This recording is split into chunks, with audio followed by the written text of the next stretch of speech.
Top 5 weekend storylines.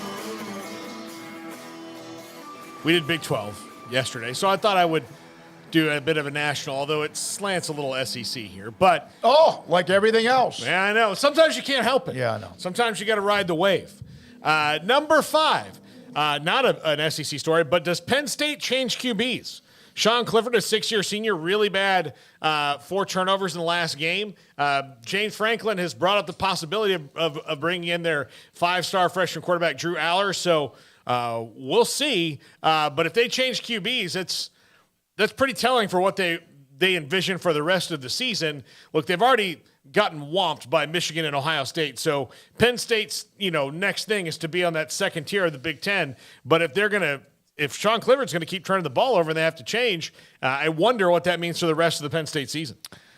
No, they won't, because we had this conversation in week 1, and we're now in November, and here he is. He's still there. So I say no. I think it's pretty clear that if they were that up for making a change, I think you probably would have done it earlier, right? I mean, I can also see where, no, you let your veteran kind of just make his way through. I mean, Sean Clifford, I think, gets a little bit of a bad rap. He is not a terrible quarterback by any means. He's definitely more than capable. With his play, you are going to get some mistakes, but no, I don't think yet now at this point you say like, oh, now's the time, and especially not playing Indiana. Like if he goes out there and throws 6 picks and 2 pick sixes or what, against Indiana, who's awful, then sure. But I think that we won't be worrying too much about quarterback play this weekend. Yeah, but it was all the buzz in State College this week about it. And the way that James Franklin answered the question kind of cracked the door open, as where before he has slammed it shut. Number 4, can LSU keep Bama off kilter? And when I say that's how they win this game. Bama wins when they are when they lose or almost lose. It's when a school like A&M kept them off kilter. They were not able to dictate the game how they wanted to.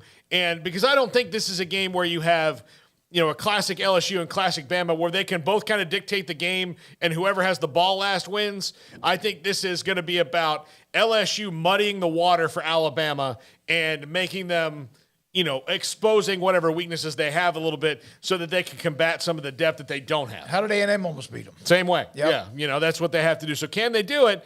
And I do think Jaden Daniels is kind of the key to that. If they let him pick up, especially on like 3rd and 6 in passing downs, if they let him scramble for 11 yards and a first down, that's going to be the key. If they can stop him from running on 3rd downs when the receivers are covered, then LSU loses the game probably pretty handily. But if Daniels scrambles for first downs like he knows to do, then maybe this is Will Anderson's big game. Yeah, maybe so. Gets disruptive. Don't do that. Don't say that. Who's y'all's favorite Daniels, Jalen, Jaden, or JT? I'm going to go Jalen, Jaden, JT. Yeah, me too. Yeah, okay. Jaden. Yeah, of course you say that. I mean, yeah, I don't know. I'm just expecting like playoff mode kind of mentality Alabama this weekend for some reason. I think they're going to be ready for this one. But, yeah, absolutely, LSU can keep them off kilter, yes. Well, and the other thing is, I don't know, Nick Saban, he does better with the rat poison than anybody else. But if you're Alabama, you heard most of the country ask, why are you ranked above TCU? And if you're Alabama, you don't have the mindset of the rest of us. You're like, no, because we're bleeping Bama, dude. Yeah. So that's something I think might be in their head as well. Number 3, which Notre Dame team shows up to play Clemson? The one that still doesn't have an offense. Exactly. But same old Drew Pine, and the offense that's just kind of there that prevents them from being, more than they are at the moment. I think with a bit better offense and a bit better quarterback, they'd probably be very much in the grander discussion. But that's really holding Marcus Freeman and them back right now. If you can throw some rocks in Clemson's path, they can trip up, but they've been playing so much better on offense down the stretch. But Clemson will struggle at times. DJU is good. He's not great. I mean, he has spectacular moments, but he kind of balances them out sometimes. So His normal expectation, however, is also a lot higher than what Yes. we usually expect of most anybody else. exactly. Yep. So, but they also have Clemson has Will Shipley, who I think does not get talked about enough. No. Who is he? A 5-star running back coming out of high school Yeah. that's lived up to his billing. Yeah, no, but who does he remind you of that's maybe played before? Anybody? McCaffrey? Yeah, I mean, because Christian McCaffrey? he has that. I mean, he can line him up anywhere and do. And, I mean, I think our brains, I'm going to say, would automatically go towards white running backs No, but Christian McCaffrey, he's got some of that. Yeah, I mean, I don't know exactly. I'm probably not the best comparison guy when it comes to that. But sometimes when I watch him, he reminds me of Warwick Dunn. Okay. Like, because he just was Warwick Dunn when he got the ball was all of a sudden at the line of scrimmage.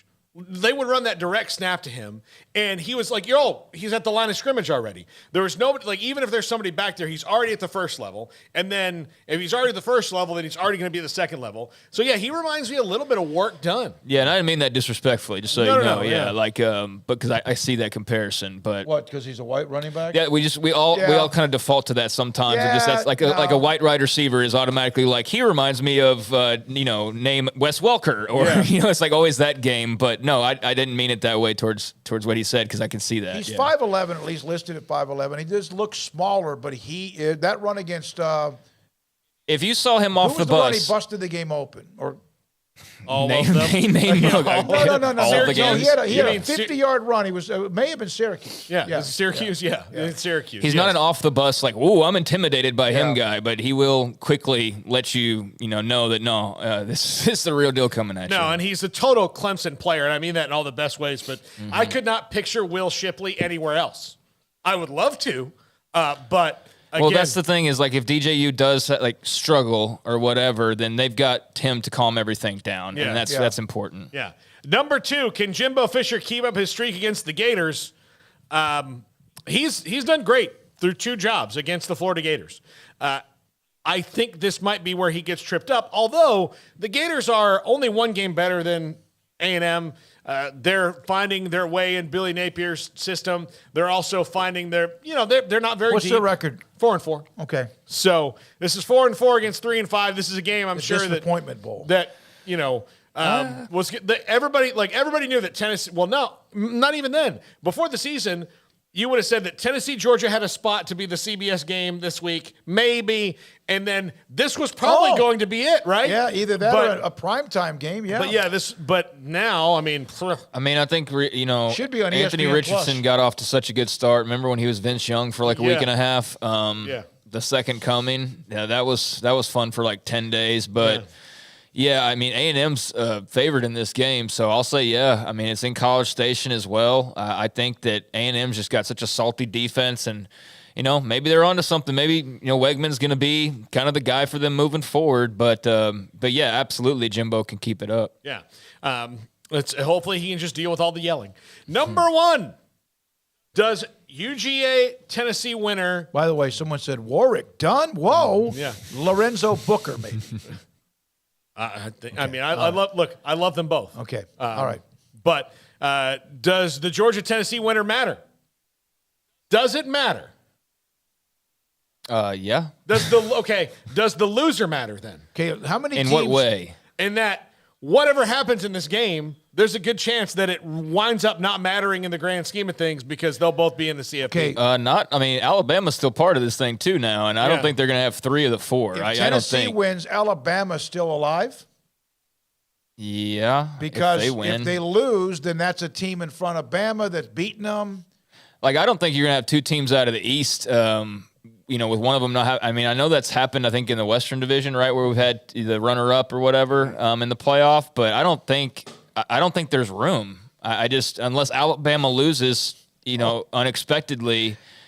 I see the argument for it, but with still USC to be determined, and TCU still to be determined, and Ohio State, Michigan. So I think that it very much matters, and it very much matters. But if Georgia-Tennessee's tight, Georgia goes on to beat whoever comes out of the West in the SEC championship, Tennessee still matters.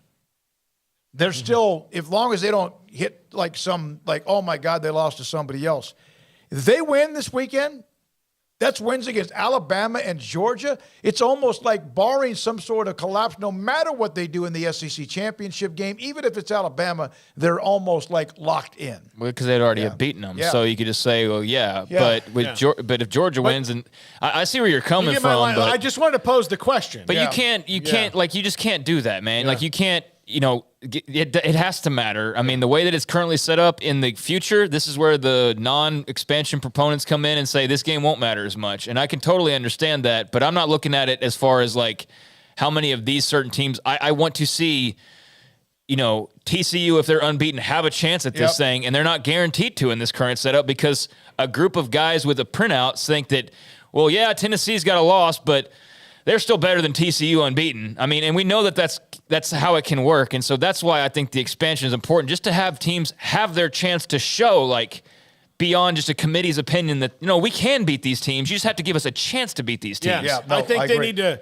look at it like Monopoly. Like, if you land on a certain spot on the board, you go straight to jail, right? Do not pass go. They need to apply those same rules. This game has to matter, and I think it absolutely does, no matter who wins, unless it's like 37-3 something, then someone's going to